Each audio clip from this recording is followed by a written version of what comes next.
मानो कि तुम में से किसी को पूछूं मैं कि तुम्हारा क्या नाम है, और या फिर मैं बोलूं जो पीछे छोटे छोटे बालों वाला लड़का बैठा हुआ है उसको बुलाओ।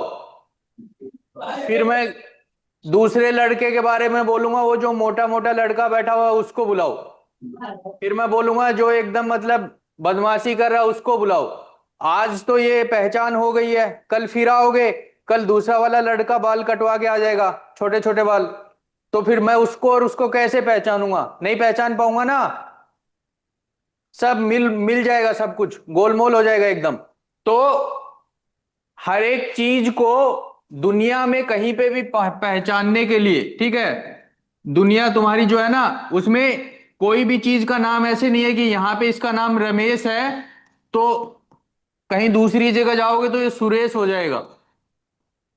ठीक है, ऐसा नहीं होना चाहिए, रमेश सुरेश नहीं बनना चाहिए, ये गलत बात होती है। तो क्या होगा कि सारी चीजें सब जगह सेम रहे, उसके लिए सबका एक यूनिवर्सल नाम डिसाइड करते हैं ना, जिसका नाम डिसाइड करते हैं। जैसे मैंने बोल दिया ये रमेश है, उसने बोला मेरा नाम रमेश है, तो वो दुनिया में कहीं पे भी चला जाए रमेश ही रहेगा, है कि नहीं? ऐसे ही ऐसा यूनिट्स में क्या होता है, जैसे मैं तुम्हें बोलूं ये यहां से यहां मान लो 1 सेंटीमीटर है, तो मैं दुनिया के किसी भी कोने में जाके इसको नापूंगा तो ये कितना रहेगा? 1 सेंटीमीटर है। अगर मैं इसे बोलूं कि ये मेरी 1 अंगुली के बराबर है, तो कोई मेरे से हट्टा कट्टा आदमी होगा, वो बोलेगा मेरी उंगली तो बड़ी है इससे। तो ऐसे मात्रक हम लोग यूज नहीं कर सकते हैं जो जगह स्थान या फिर किसी भी चीज की वजह से बदलते होंगे। इसलिए ऐसा ही एसआई यूनिट्स डिसाइड करी गई, ठीक है। तो एसआई यूनिट्स बेसिकली कितनी होती हैं? जिनको बेसिकली 7 यूनिट्स होती हैं। जैसे लेंथ हो गया,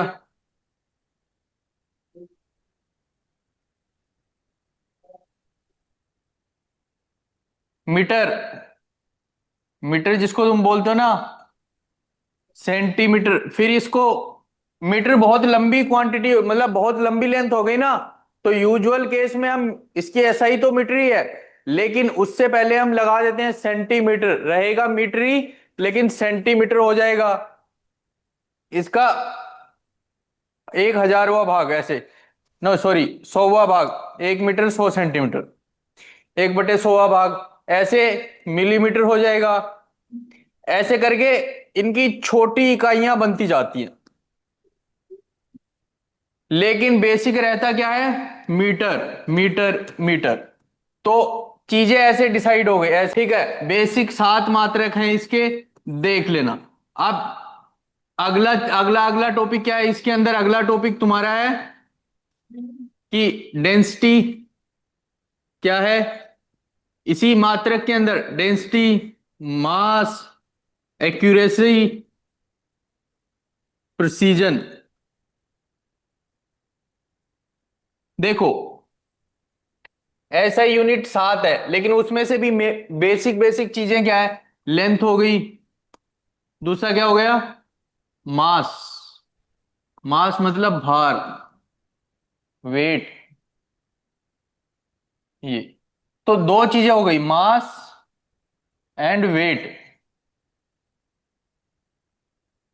तुम लोग उस एक चीज होती है इसमें, ग्रेविटेशनल फोर्स समझते हो?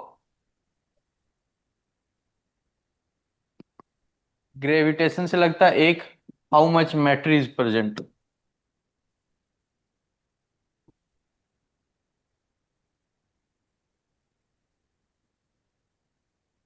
How much matter is present, कहने का मतलब क्या है?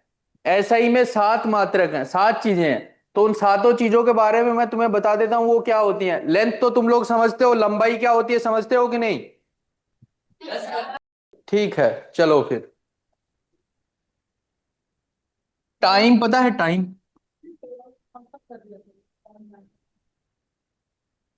से अगला है टेम्परेचर।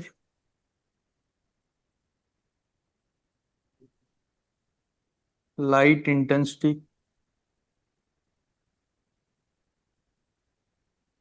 इसका CD, इसका kelvin, degree centigrade, Fahrenheit, time का T ही लिखते हैं इसको, आवर, सेकंड, जो भी तुम्हें समझ में आए। Density, mass upon volume. Volume क्या होता है? 3D space, 3D space. ठीक है, सबसे पहले तुम सुनो वॉल्यूम के बारे में। वॉल्यूम के बारे में सुनो, वॉल्यूम क्या होता है? वॉल्यूम पता है? कोई चीज स्पेस में कितना स्थान घेर रही है। स्पेस का मतलब 3D में तुम लोग का एक फिक्स वॉल्यूम है ना।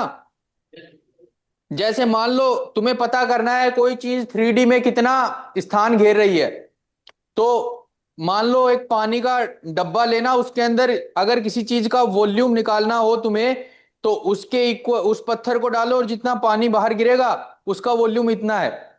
समझ में आया? तो वॉल्यूम कितना है कि मतलब 3D के अंदर मान लो, 3D मतलब 1D मतलब एक लाइन, 2D मतलब एक प्लेन, 3D मतलब प्लेन एक दूसरे के ऊपर स्टैक्ड हैं ऐसे। वो हो गया तुम्हारा 3D, एक डायमेंशन से दूसरे डायमेंशन में। मतलब जिस चीज की भी सिर्फ लेंथ होती है, लेंथ 1D, जिसकी लेंथ, विड्थ 2D, और जिसकी हाइट भी आ जाती है साथ में, वो 3D। तुम्हारे हाथ में कॉपी है, कॉपी का पेज है, तो कॉपी का पेज 2D है कि 3D है, बताओ जरा। कौन कौन 2D में हाथ उठा रहा है? 2D है। तुम्हें उसकी मोटाई दिख दिख रही है पेज की? पेज की मोटाई होती है? सर होती है बहुत कम। तो होती है तो वो 2D हुआ कि 3D हुआ? अरे जिसकी सॉरी सर 3D। इसकी लंबाई है, पेज की लंबाई है, पेज की चौड़ाई है, मोटाई है। अगर तीनों चीजें तो वो क्या हो गया? और अगर इसकी मोटाई नहीं होती तो क्या हो जाता? और अगर इसकी लंबाई, अगर सिर्फ लंबाई होती, इसकी चौड़ाई भी नहीं होती, तो क्या हो जाता? बस ऐसे ही पता लगाना है। तो तुम अपने आसपास जितनी चीजें देखोगे सारी की सारी 3D हैं, सारी की सारी। तुम्हारे पड़ोस में कुर्सी रखी है, तुम्हारे ऊपर पंखा चल रहा है, छत है, घर है, मकान है, तुम खुद हो, कोई भी है तुम्हारा पड़ोसी है, सब 3D में आते हैं। तो कोई चीज 3D में कितना स्पेस, कितनी जगह घेर रही है, वो क्या कहलाता है? वॉल्यूम। वॉल्यूम, आयतन। वॉल्यूम का मात्रक क्या होता है? अरे भाई लेंथ का मात्रक क्या था? Metre cube. मीटर। इसमें कितने, इसमें एक ही साइड पे थी ना, लेंथ थी बस एक, इसमें लेंथ और विड्थ दोनों है, तो इसकी भी मीटर हो गई है, तो वो लंबाई ही ना। Yes sir. किसी लंबाई को तुम लोग ऐसे नाप रहे हो, एक बार उस लंबाई को तुम ऐसे नाप रहे हो, एक बार उस लंबाई को दोनों को लगा के ऊपर में नाप रहे हो, तो इसमें क्या हो गई? हाइट भी हो गई, तो इसमें भी 1 मीटर लग गया, तो कितने मीटर हो गए? मीटर के ऊपर कितना लग गया? 3। 3 लगा कि नहीं? तो इसका मात्रक क्या होता है? Metre cube. मीटर की क्यूब। तो वॉल्यूम का मात्रक हो गया तुम्हारा मीटर की क्यूब। याद रख पाओगे ये वाला? Yes sir. ठीक है। अब डेंसिटी क्या होता है देखो।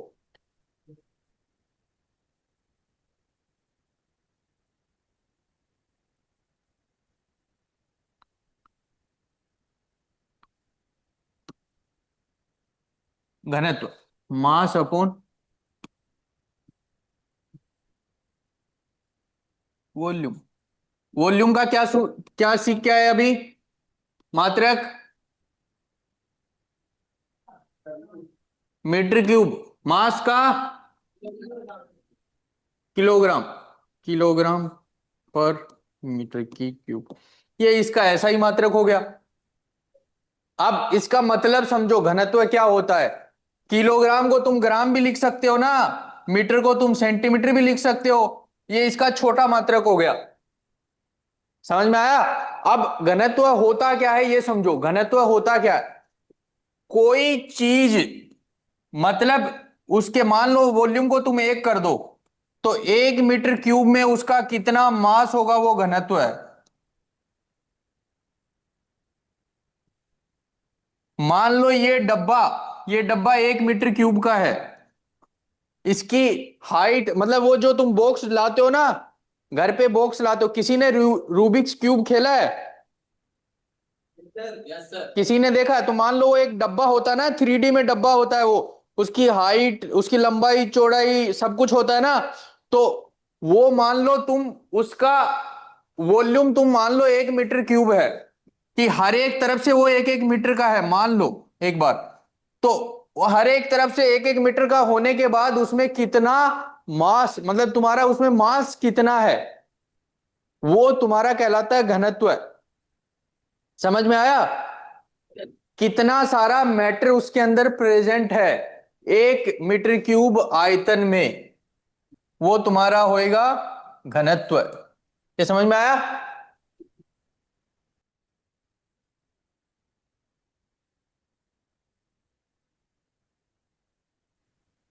समय समझते हो, सर क्या समझते हो मुझे भी बताओ, बताओ। घंटा मिनट सेकंड। नहीं, वो तो मापने की इकाई हो गई सेकंड, 1 सेकंड, वो भी किसी की रेस्पेक्ट में उन लोगों ने बता दिया कि ये 1 सेकंड है। अगर लोग चाहें, जो टाइम को, मतलब जो तुम्हारी धरती के ऊपर घड़ी को मेंटेन कर रहा है जो आदमी, वो चाहे तो तुम्हारे टाइम के कंसेप्ट को बिगाड़ सकता है ना। Yes sir. सबकी घड़ी किससे अपडेट होती है, टावर से अपडेट होती है ना। Yes sir. अगर वो टावर वाला बंदा उसमें आज 2 बजे को 3 बजे बजा देगा, तो क्या हो जाएगा, सब लोगों के लिए 3 बज जाएगा ना। Yes sir. तो समय क्या होता है बताओ एक बारी।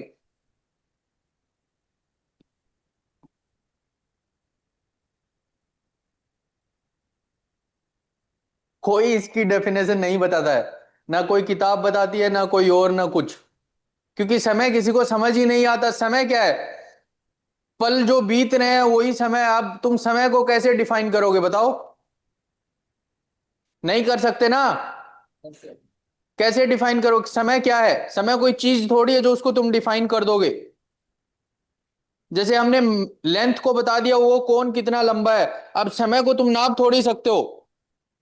लेकिन अपनी समझ के लिए लोगों ने क्या किया, अपनी समझ के लिए लोगों ने क्या किया कि एक फ्रैक्शन ऑफ टाइम, एक फिक्स्ड फ्रैक्शन ऑफ टाइम को सेकंड का नाम दे दिया, ठीक है। अब बहुत सारी सेकंड को मिला के घंटे बना दिए, फिर दिन बना दिए, ठीक है, ऐसे करके। तो टाइम को मापने का इकाई क्या लिख दिया इन लोगों ने, सेकंड। बस नापने की इकाई बताई जाती है इसको, तो सेकंड लिख लो इसको, नापने की इकाई सेकंड के हिसाब से बताते हैं ना। इंटेंसिटी समझते हो तुम लोग, इंटेंसिटी, इंटेंसिटी समझते हो, तीव्रता समझते हो, तीव्रता, तीव्रता किसी भी चीज की हो सकती है। कैंडेला, उसकी मात्रक होता है कैंडेला, तीव्रता। तीव्रता किसी भी चीज की हो सकती है, जैसे कोई रोशनी तुम्हारी आंखों के ऊपर लग रही है, तुम अगर वो तेजी से लग रही है, कितनी स्पीड से, फ्लक्स कितना है उसका, मतलब किसी एक पॉइंट से उसकी कितनी सारी रेज निकल रही हैं, और तुम्हारी आंखों पे मान, तीव्रता मतलब कितनी इंटेंस है वो, कितनी तेजी से तुम्हारी आंख में, मान लो इंटेंसिटी का मतलब है ये वाला पॉइंट तुम्हारी आंख है, तो इस पॉइंट से पर सेकंड कितनी गुजरेंगी, वो तुम्हारी तीव्रता में आ जाएगी। तो तीव्रता का मतलब होता है, जैसे तुम लोग समझ सकते हो, तुम्हें स्कूल में पिटाई होती है कभी, यस सर। डंडे वंडे लगते हैं, यस सर। ठीक है, हमें भी लगते थे। तो किसी को कम लगता है, वो बोल वो जो सर तेज लगा, तेज लगा, तो कैसे पता लगता है वो तुम लोगों को, कितना इंटेंस है वो कैसे पता लगता है, दर्द होता है ना, है ना। तो तुम्हारे हाथ का ये पॉइंट है, मान लो ये पॉइंट है, मैंने यहां पे ऐसे मारा, तो इस पॉइंट के ऊपर कितना फोर्स लगाया, इस पॉइंट के ऊपर, उसी से पता लगा ना कितना इंटेंस है।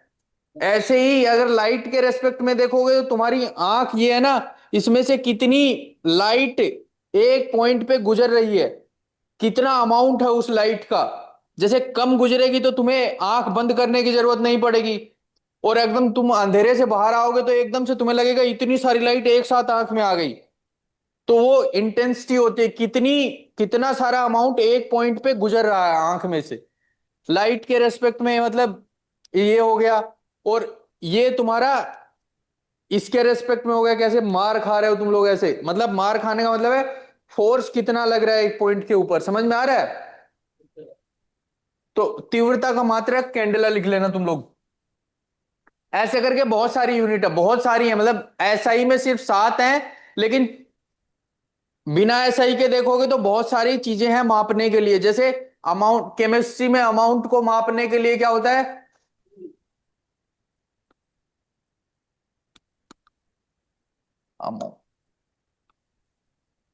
N, number of moles, number of moles.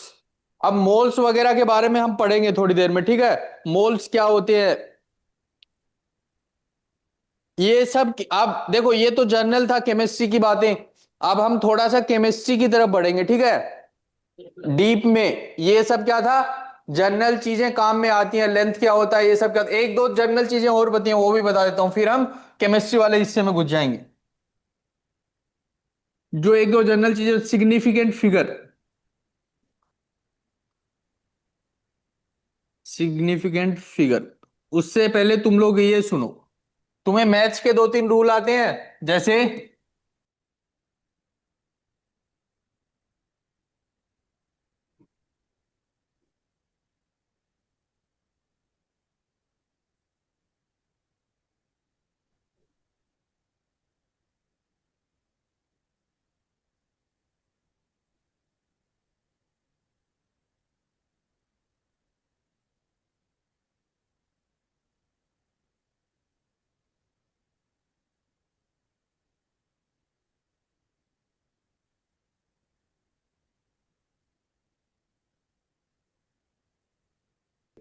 चलो, अरे अच्छा ये वाला नहीं आता, ये वाला आता है,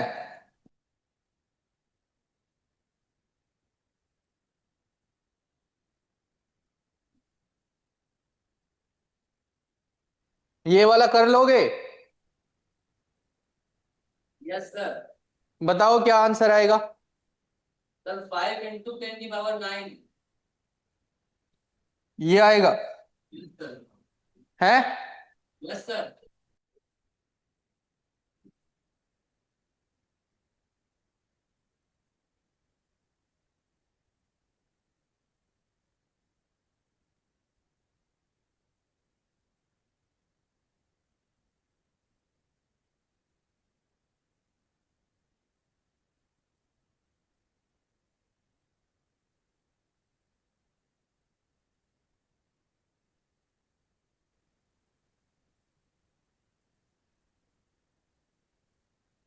देख पा रहे हो तुम लोग मैंने क्या किया है, यस सर।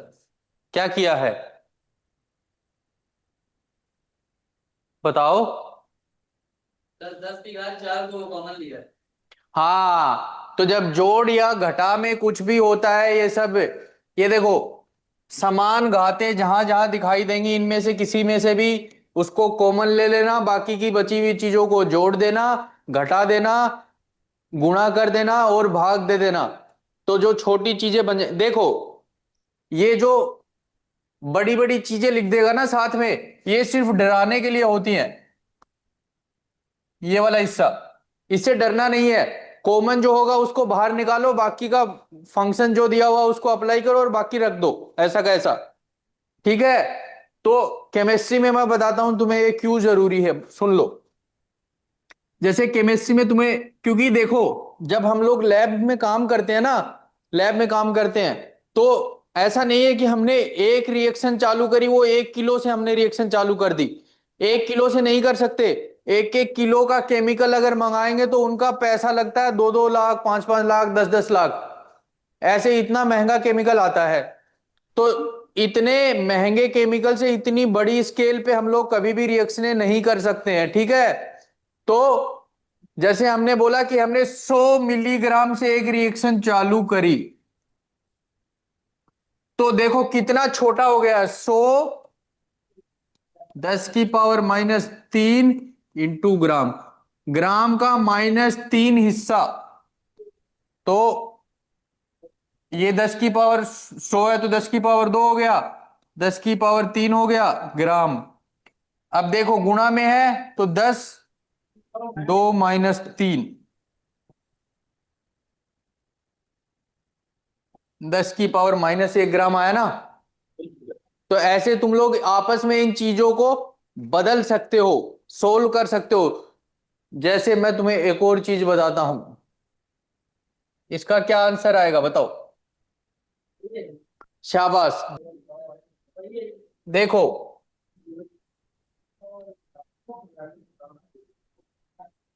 ये क्या है,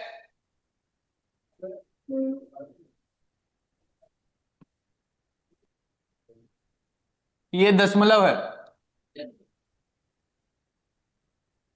दशमलव के 6 स्थान तक दिया हुआ है 57। तो 0,0,0,0,0, इसको ऐसे लिख सकते हैं। Yes sir. एक बार बस मैं लिख के दिखा रहा हूं, आगे से ऐसे लिखेंगे नहीं, डायरेक्ट काउंट करके 10 की पावर में लगा देंगे, ठीक है। अभी देखो, तो ये दशमलव के इस तरफ थे, तो ये इनका महत्व था कि नहीं, इन सब चीजों का महत्व था कि नहीं, ये दशमलव के इस तरफ से तो कि हमें पता लग रहा था कि कितना ये है, पता लग रहा था कि नहीं। ए एक बार के लिए तो ये पॉइंट के बाद कितने जीरो हैं ये बता रहे हैं ना, कि दशमलव और इसके बीच में कितना डिस्टेंस है ये लोग बताते हैं कि नहीं। ये सिग्निफिकेंट फिगर नहीं है वो अलग बात है, उनको छोड़ दो। लेकिन एक बार इनका महत्व है यहां पे है ना दशमलव के बाद, कि हमें पता लग रहा है कितनी 10 से ये मल्टी डिवाइड हो रहा है, ये बताते हैं। दशमलव हटा दिया, नीचे जितना नंबर काउंट किया वो लगा दिया, तो 57/10⁻6, 57, ये बराबर में क्या आ जाएगा, 57 10⁻⁻6, ठीक है। और इसको क्या था, 43 10⁻⁻4, यही है ना। जोड़ो, 10⁻⁻4 को ले लो, 57 + 43, नहीं, 0.57 + 43 इंटू 43.57,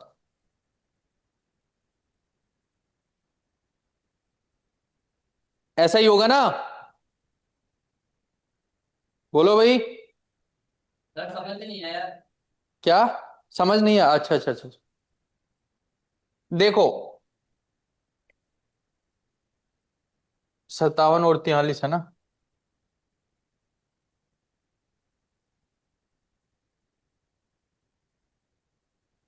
कॉमन क्या आ रहा है,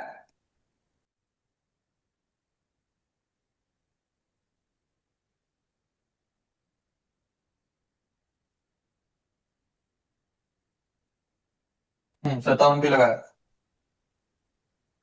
57 को 100 से भाग दोगे तो कितना आएगा, 0.57। और 43 का मतलब क्या हो गया, 43.00, यही हुआ ना। Yes sir. पॉइंट के नीचे पॉइंट लगा दो, पॉइंट के इधर क्या है, कुछ नहीं है, पॉइंट के इधर कितना है, 57, 75.34, 10⁻4 गुणा में रह जाएगा। पॉइंट के जोड़ बाकी आते हैं ना, यस सर। सिर्फ सिर्फ एक हिसाब होता है उसका सीधा सा, पॉइंट के नीचे पॉइंट रहेगा बस, इधर की चीज इधर लिखी जाएगी, इधर की इधर, इधर की इधर, इधर की इधर, ठीक है। पॉइंट वालों में सिंपल सा हिसाब इतना ही होता है। अब एक भाग करके देख लो,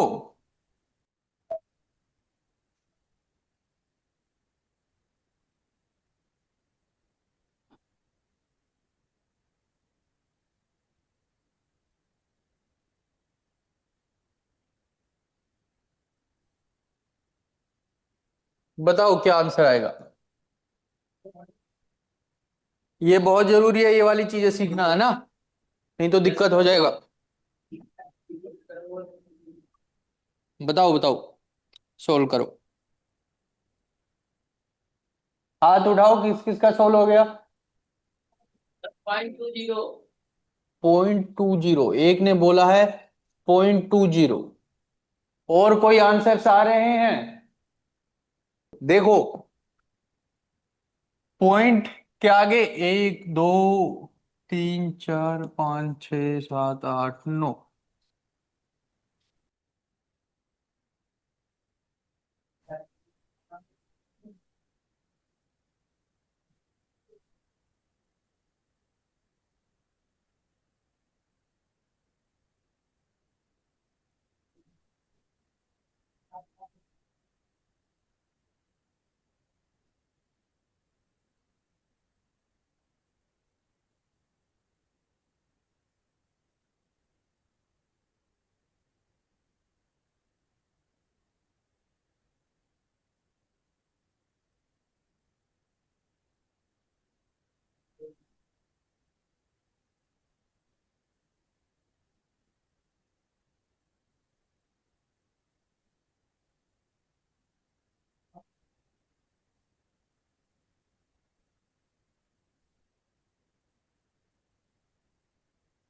देखो जरा, किसी ने 0.2 बोला था, उसका तो गलत है।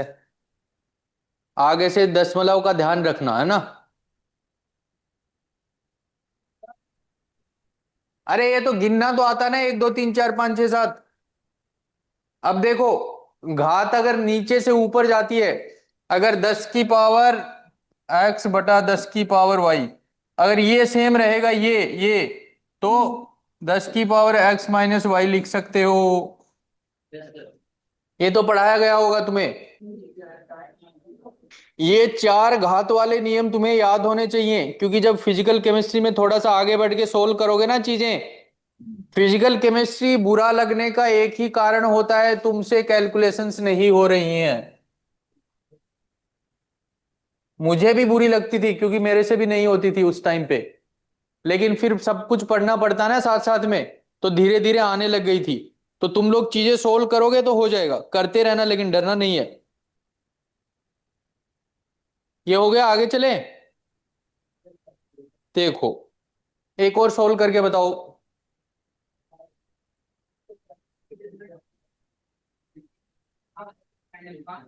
इसके बाद मैं तुम्हें 5 रूल लिखाने वाला हूं, जो कि एज इट इज तुम्हारी किताब में दिए हैं, और उसमें से सवाल कोई भी बना के पूछ सकता है।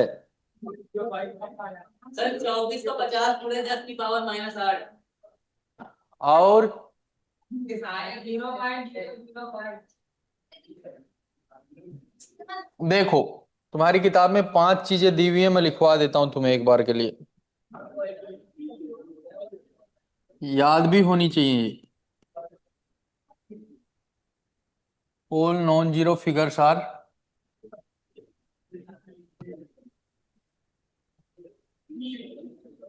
सिग्निफिकेंट। पहले तो किताब के ही एग्जांपल देखो तुम। इसमें सिग्निफिकेंट फिगर कितने हैं? 3। 0.25, 2 सिग्निफिकेंट। ऑल नॉन जीरो मतलब जो जीरो नहीं है,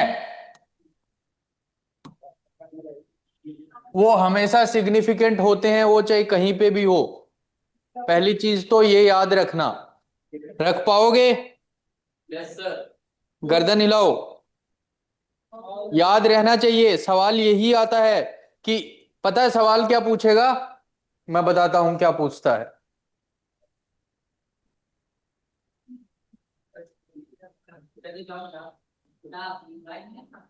ऐसे सवाल आता है, यही आता है ये, मतलब ऊपर का नंबर बदल देगा और पूछेगा उसमें कितने सिग्निफिकेंट फिगर हैं। एक आधा नंबर का पूछ लेगा, नहीं आएगा, सवाल का नंबर कट जाएगा। तो सबसे पहला रूल क्या होता है इसमें? All non zero figures are significant.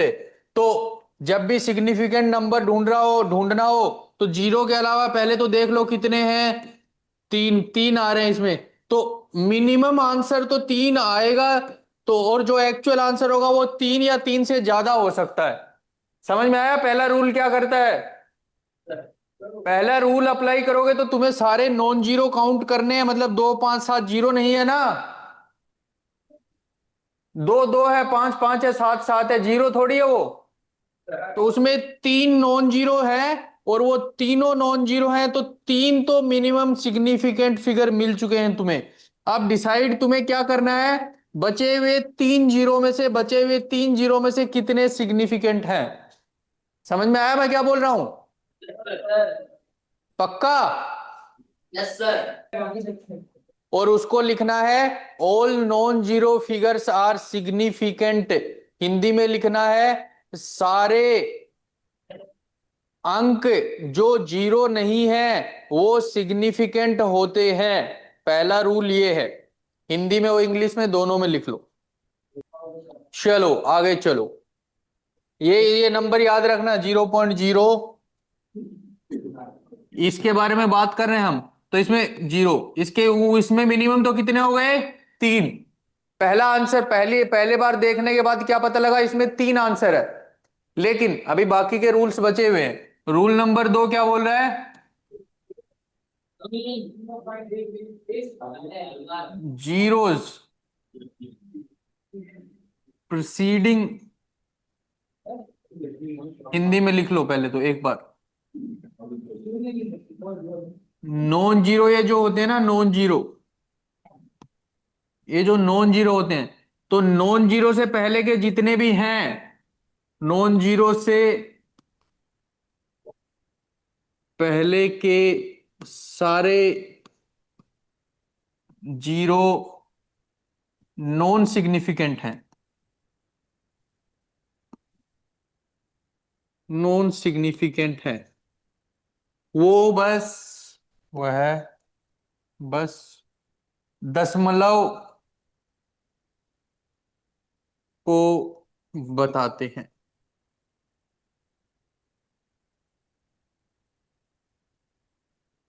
Non zero पहला अंक क्या है? पहला नॉन जीरो है ना, किसी भी फर्स्ट नॉन जीरो यहां पे पहला नॉन जीरो है ना।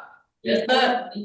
तो पहले नॉन जीरो से पहले जितने भी जीरो होंगे सारे क्या होंगे? Non significant.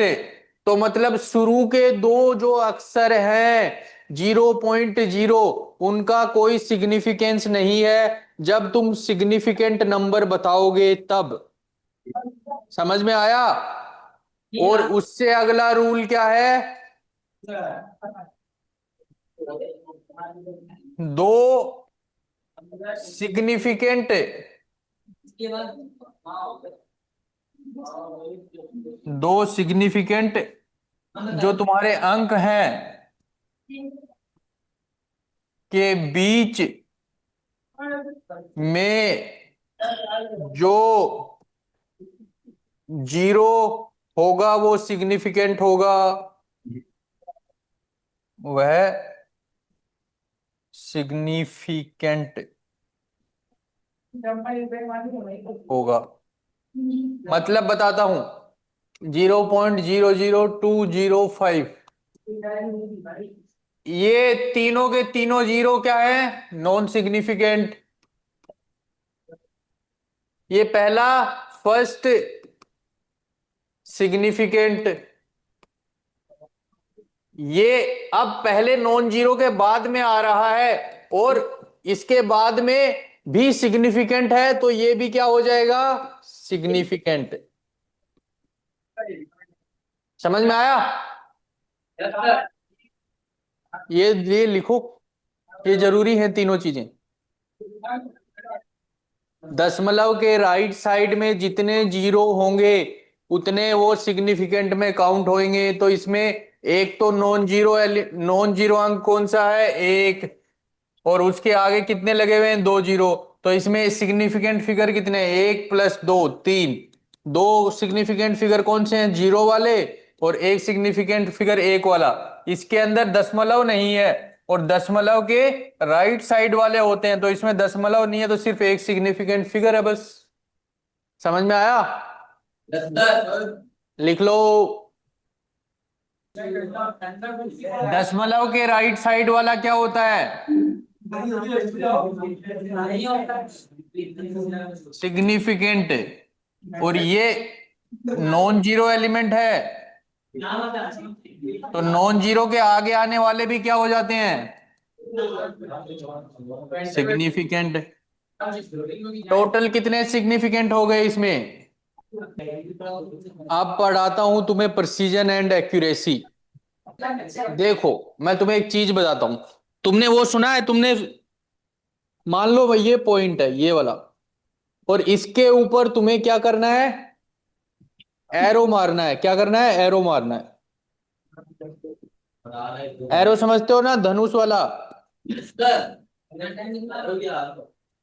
और मान लो मैंने ये पॉइंट लिया और इसके ऊपर 5 एरो मारे, ऐसे ऐसे ऐसे ऐसे ऐसे। ठीक है, वो बहुत दूर दूर जाके लगे, तो हम क्या बोलेंगे उसको? अच्छा नहीं खेला। और अगर मैं वो 5 पॉइंट, देखो ये 5 पॉइंट ऐसे जाके मिल रहे हैं, ऐसे ऐसे, और अगर मैं धनुष से बाण चलाऊं और ऐसे करके 5 के 5 इसके आगे आर पार, मतलब इसके पास पास लगे, आके पास पास लगे, और सारे आसपास रहे, मतलब ज्यादा उनमें फर्क नहीं है। समझ पा रहे हो? निशाने के एकदम पास लग रहे हैं, तो हम क्या बोलेंगे? वो प्रिसाइज लग रहे हैं, प्रिसाइज। समझ पा रहे हो मैं क्या बोलना चाह रहा हूं? और एक्यूरेटली मतलब कितना एक्यूरेट है, इसके ऊपर ही जाके लग जाए। समझ पा रहे हो? यही फर्क होता है दोनों चीजों में, बस इतना सा ही होता है। पेपर में आएगा तो इनको डब्बों को बना के लिख देना। और तुम्हारी किताब में इसकी परिभाषा दी हुई है, मैं बता देता हूं, सुनो।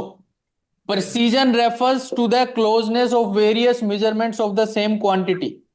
Accuracy is the agreement of particular value to the true value of the result. इतना सा बोल रहा है।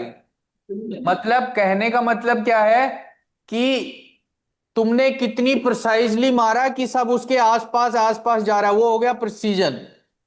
और एग्जैक्टली अगर तुमने बाण चलाया और वो निशाने पे लग गया, तो वो हो गया एक्यूरेट। तो जो चीज एक्यूरेट होगी, तो उसके 3 4, मान लो तीन तीन चार निशाने मारे, तो उनमें से एक लग गया अंदर, वो एक्यूरेट, और बाकी प्रिसाइज। है कि नहीं? लिख लिया तो जाओ। बाय बाय बच्चों, बाय बाय।